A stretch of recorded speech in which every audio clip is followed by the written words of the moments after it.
So, all right. So now that I got this recording thing going, go back over here to this. All right. So I will update this class's Moodle as soon as we get out of here. I basically just created on one and then copied it to the other. So I did the online one first because they start emailing me first thing Monday morning. Go, you didn't have anything in this week. So that's fine. I understand they want to plan their day, their week, or whatever.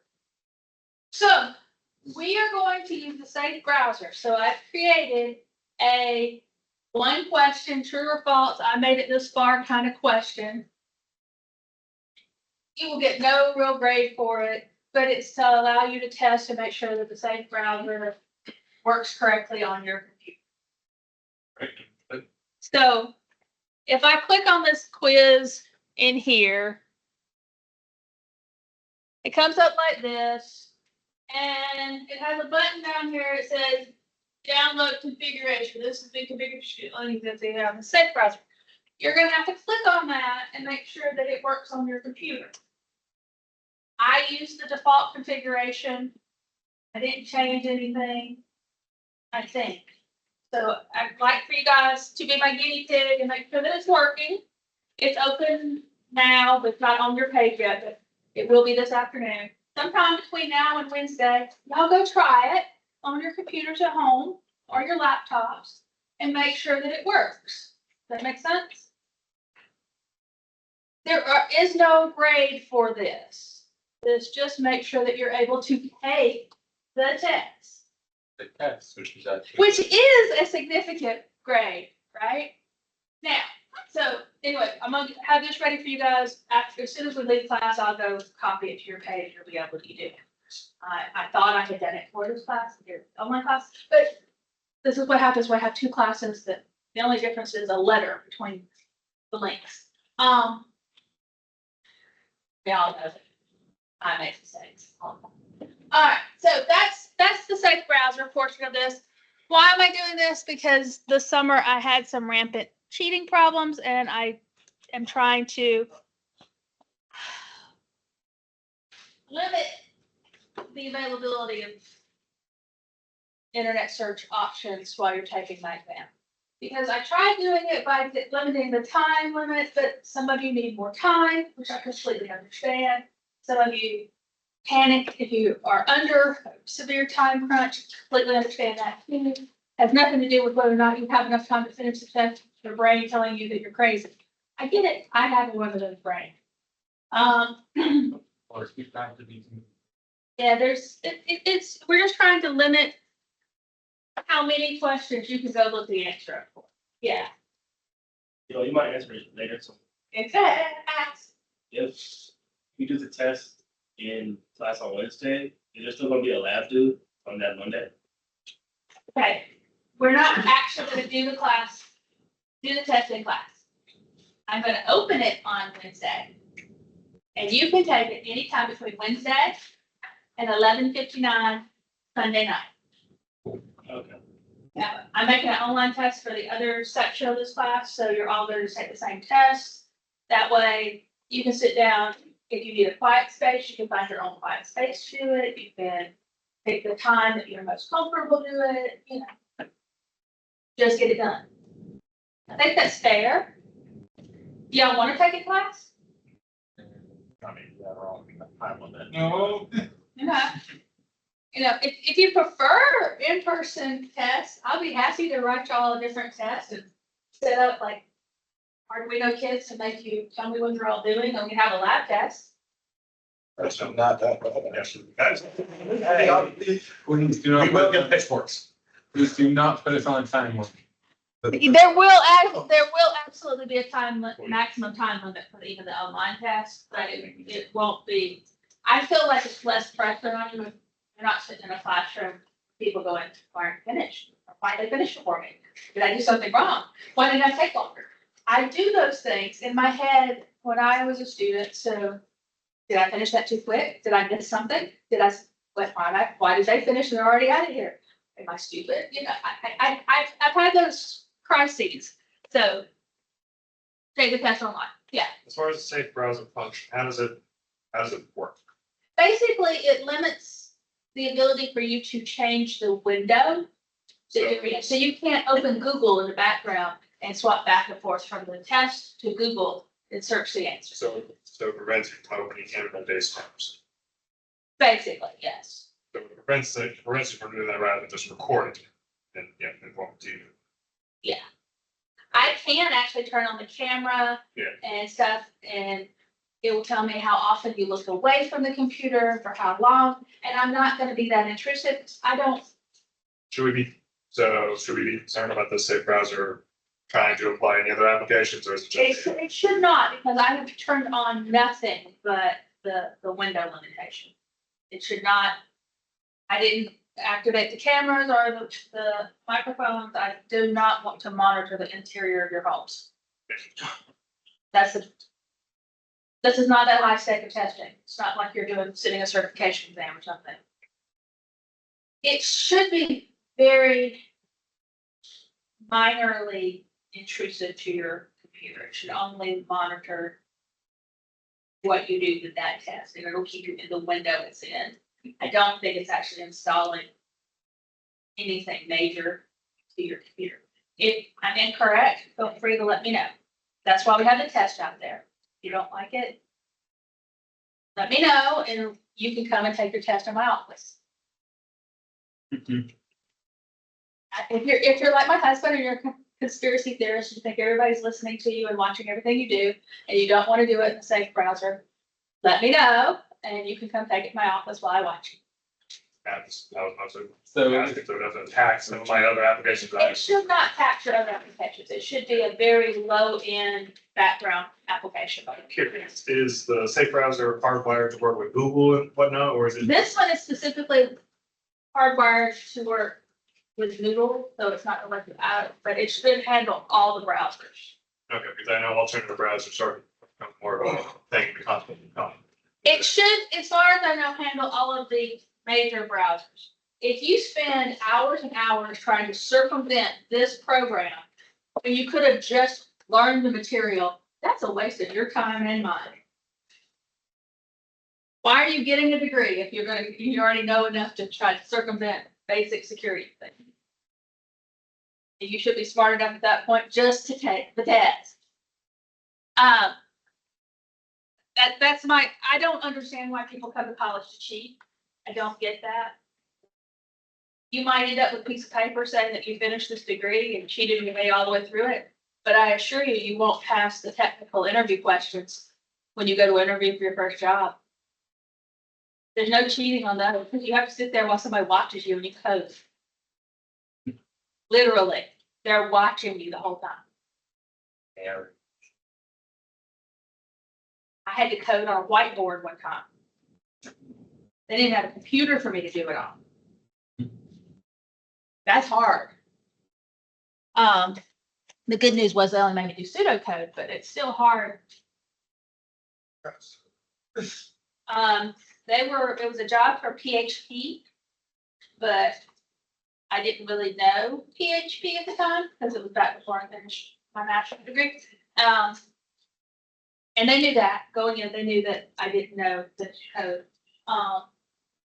And they're like, well, what language are you good at? And I'm like, well, I'm good at Java because I teach Java.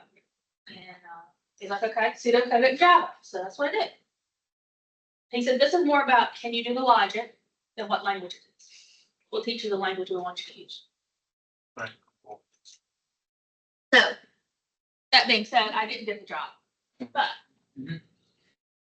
the problem was that I was applying for an entry-level position that didn't pay very well according to programmer standards because it was entry-level.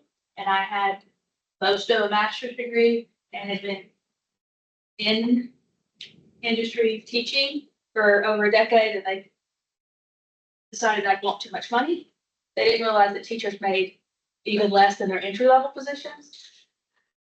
So You're overqualified. I was overqualified for the job. I knew somebody that worked there, so they called and told me that I was overqualified for the position they were looking for. They didn't think I would stay.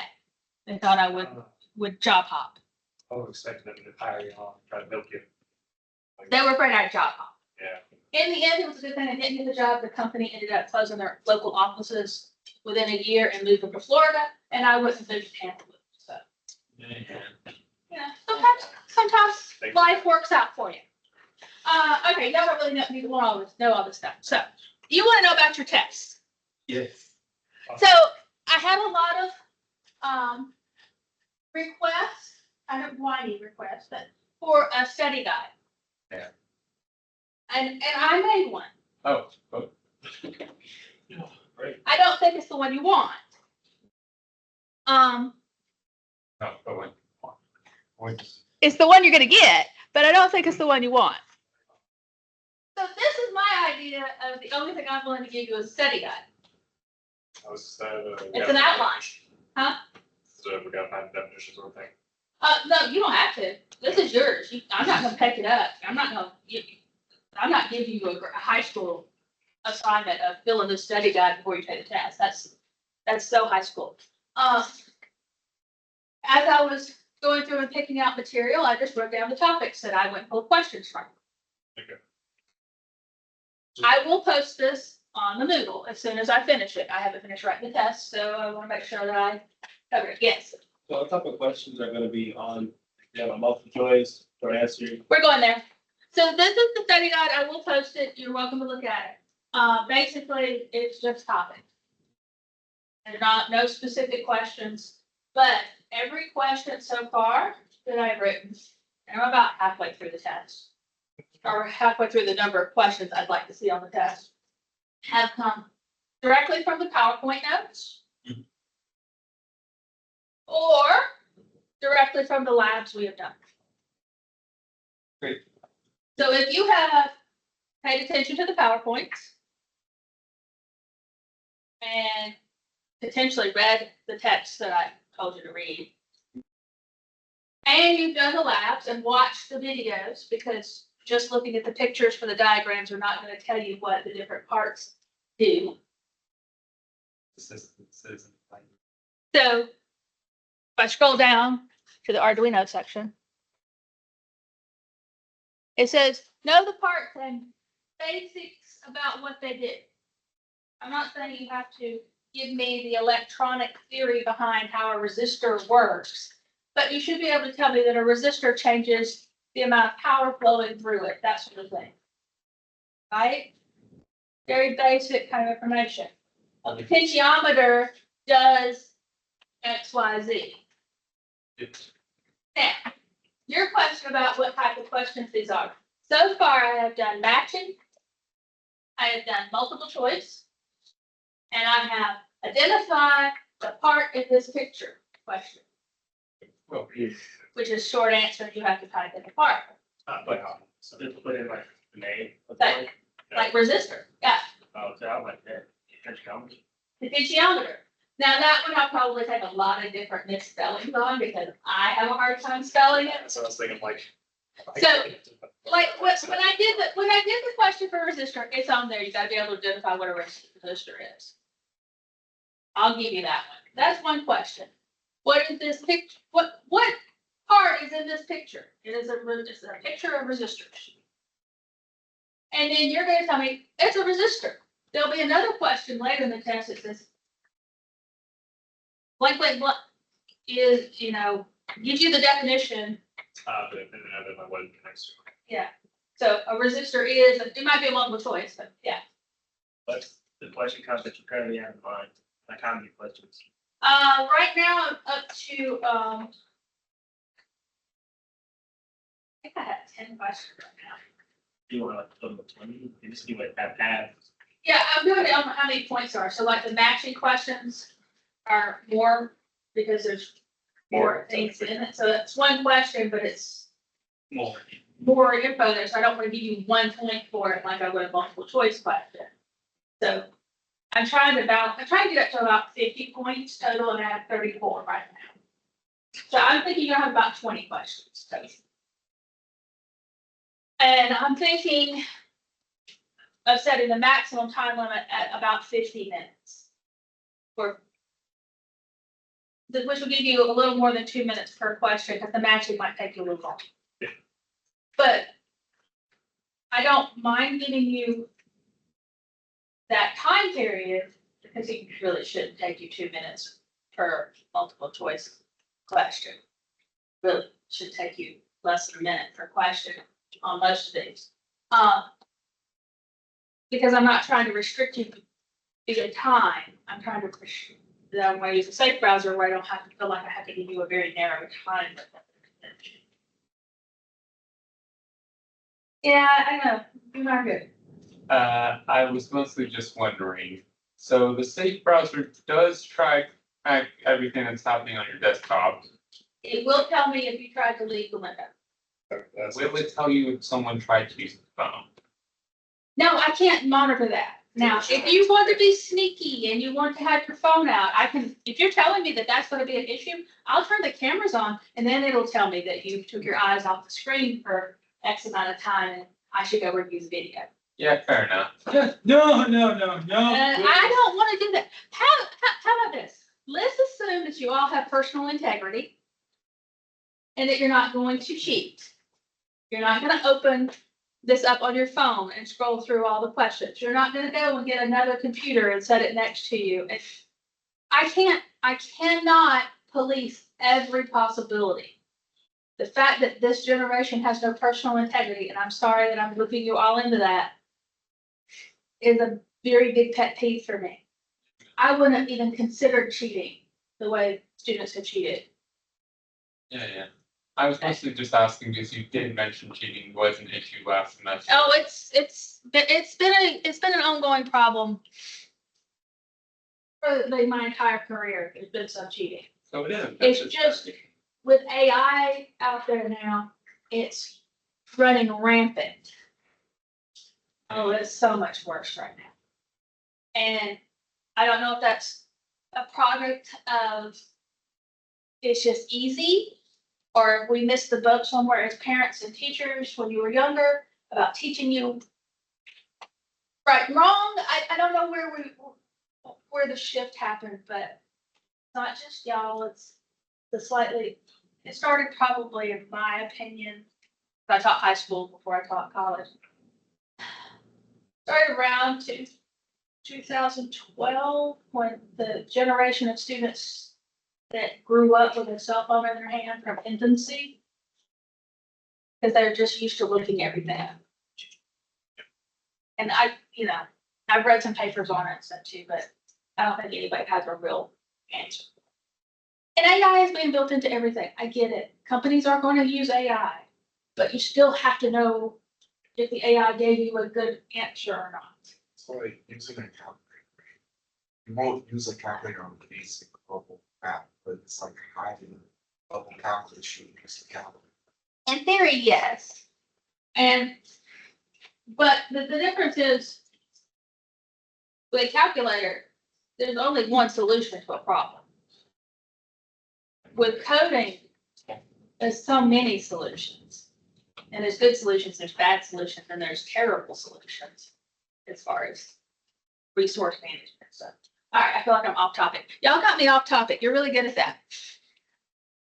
So there's going to be Arduino parts. So far, this is what I have a list of that I could remember when I was sitting in my office right before I came down here of what we've done. You should have completed the potentiometer and the buttons. You should have done something with LEDs. There might be a simple code question or something in there, like if you see this code, what is it doing? Oh, cool. But we haven't done a lot of code, so I don't think so at this point. Next test, there might be some more Arduino code. But again, it would probably be something like, here's a snippet of code. What do you think it does? Now, be prepared. The Arduino board, the chipset is on. They call it an R3 board in our kit. Has pins and stuff on it. So I might put a picture up there and say, what does this pin do? You know, it's labeled PWR. What does the PWR pin provide? Power. Variable power. They're not trick questions. This feels so obvious, that should almost feel. It's only a trick if you're not. So far, I've only put one true false question on the test because every time I wrote true false questions when I taught high school, my students told me they all sounded like trick questions and they all made smarter than they were. Yeah, yes, yeah, okay. So, So don't overthink my true false questions. Well, They're either true or they're false. Well, I There mean, is is a it true in all circumstances? Stop overthinking true false. All right. Any other questions about the test? I'm gonna be honest with you. I haven't done much with the Bluetooth Zigbee and long range stuff. Not sure how much ask those questions, but I feel like I need to ask something from that section. Just aware. I believe Probably ranges. I'll probably ask you something about what the difference in ranges are. we're going over chapter 1 and 2 in book. 1 and 2 in the book, and 1 through 7 videos in the Arduino But kits. for chapter 2, don't we just need to look at the slides rather than reading all the book, or should we go over all the book? In theory, you read all the book because I told you to. I thought. But the questions are coming from the PowerPoints. There are a few things I skipped. The questions are coming from the PowerPoint. Wouldn't hurt you to read. You can't do the examples from the book. The chapter 2 is where they started doing examples with like Raspberry Pis and stuff, but we don't have a Raspberry Pi. So any of their examples are not going to be useful because Well, I was only asking, so we're reading the chapter 2 slides, you're like, they're just like, hey, look at the slides, because we're kind of filtering out some stuff. I can filter out stuff. So concentrate on the slide content. Slides. If I talked about it in class, good, really good, potentiometer kind of thing. I think I got to use that word in there. High on the potential meter or whether or not it will test. I'm not going to go to the textbook and look for some random piece of specific data that I did not mention just to trip you up. That is not my vibe. I don't have that much time to go through the book and find just one piece of information to prove that you read it. I'm just saying, it's starting to sound like you're describing us ourselves. Some of you would do stuff like that. I didn't have enough time to look through the front page. All right, so that pretty much is where I'm at. I will tell you that this Wednesday, we are going to move into the next set of, Juno we're doing the next lab on Wednesday. We are gonna do a lab Wednesday. I think that the labs are not going to be finishable in class every time. I'm gonna try, but you know, homework, it won't kill you. Homework won't kill you, I promise. lost sleep, Mike. No, well, no, I'm pretty sure that won't hurt you either. I average about 3 hours a night, so you know, if I can make it on that, you can too. Just put a movie, they were so concerned. And they never thought to. Can and should are different things, yes.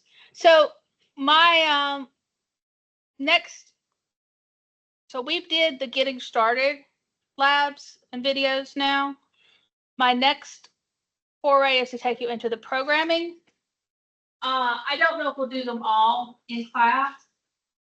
These videos are relatively short. They're usually about 15 minutes or less each. Won't hurt you to watch them. Probably would help you a lot to watch them in their completeness.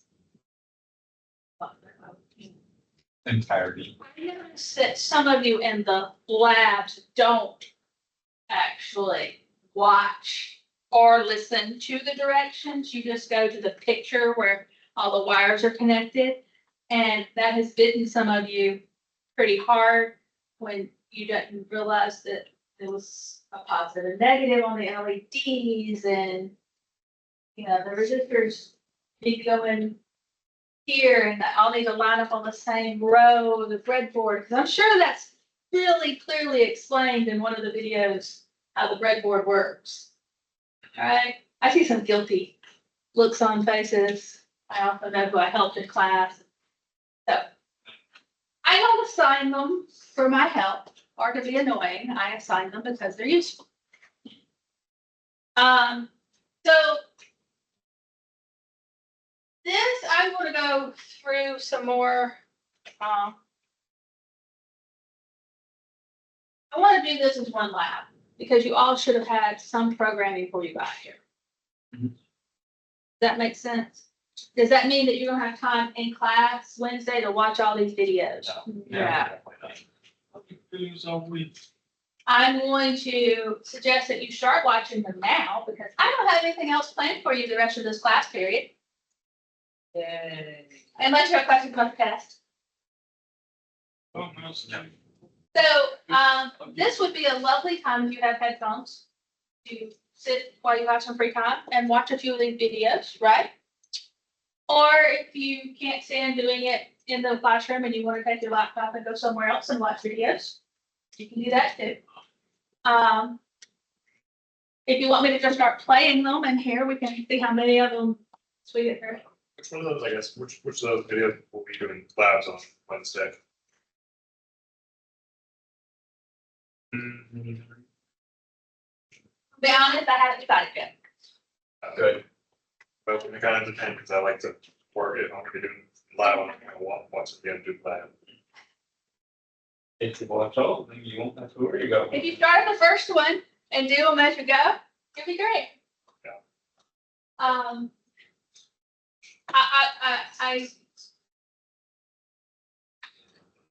How many of you have had a programming? How many of you feel comfortable with the amount of programming you've had so far? I know this is a new language, because this is C#, I think, or it's C-ish. I see something.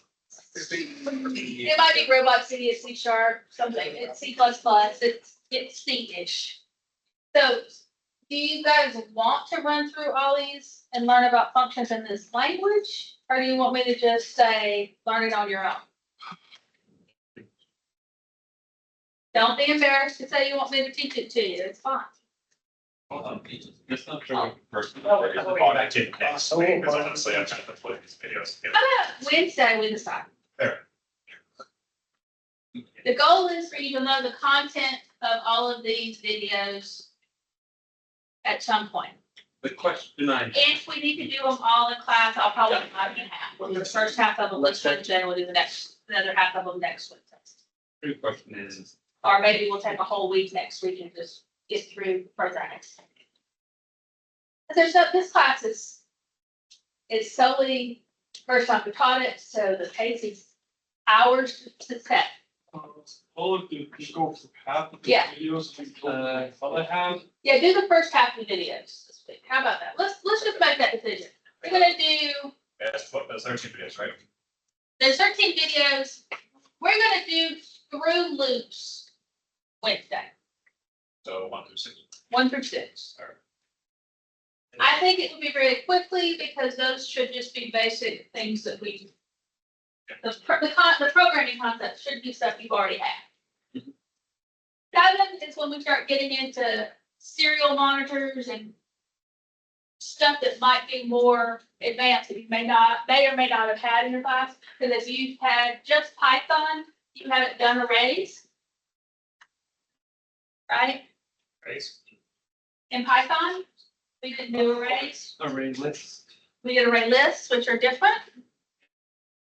Not hugely different, but they're different. I would guess. And we didn't really get into classes and stuff so much. So the classes and the library ones are gonna be more informational because you all know that everything has libraries and stuff like that. The first 6, I think, are basic fundamental programming things that we've done, and then we can do the advanced ones probably on the Monday after. How about that? That sound like the plan to you guys? Y'all are my guinea pig class. And if I'm going too slow and somebody wants to tell me to do it out of class, the rest of the class doesn't punch down. If I'm going too fast, feel free to tell me that anytime, but you can tell me in class too if you want to. Up to you. Yeah, Jared. I was just wondering how similar this C-ish language is to Java. I haven't just, the concepts are very similar. It's still an object-oriented programming language.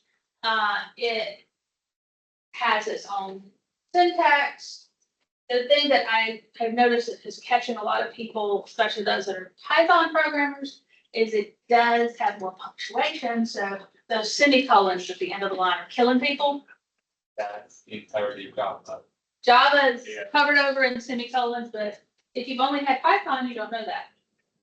But several of you I know have already had CS1 as well as the Python course, but the only prereq for this was the Python CS1 or 2300, which has a little bit of Python in it. Indentation will not save you here. Yeah, indentations are not gonna save you. You're gonna need the brackets and stuff to close things out. You're gonna need the punctuations to be correct. It's a little more tedious than say Python, and the syntax is very similar to Java. It's just it has some different keywords and different abbreviations and stuff. So that's the reason I tell you guys that when you're getting programming with me, your first language is the hardest. And then the other languages are easier to pick up because the core concepts generally are the same throughout languages, just different words and punctuation. All right, so the plan is for Wednesday, we're gonna do 1 through 6. Monday of the following week, we will start on 7 through 13. That'll give me time to go through chapter 3 and figure out what I think is important or not in the book. I'm a little bit behind too. So I mean, Monday next week we'll be doing live. Yes, so Monday, just bring your kids. Okay. Is that on the plan? For a moment, I misheard you. I thought that you said like bring your kids, which is like. Yes, if you have them. What? I have students with children. I have children. I can bring my kid. You want me to bring my kid? Yeah. If we're, it's cool with us, do something like. Oh, yeah. I play on all in 1.25 speed because it costs plenty of. Answer that question. Am I comfortable with you changing the speed this guy's talking? Absolutely. I can't watch him in anything less than 1.25 myself because he drives me crazy how slow he talks. So if you understand the content at 2 times speed, that's fine. Because you can always pause it if you need to look at something. Please bring headphones though, if you plan on watching them in class, it'll make your life so much easier. Or turn on the captioning, it's actually not bad, it's not 100% correct, but it's not bad. AI captioning is getting better. So All right, I'm done. You can stay and watch videos, or I will see you Wednesday.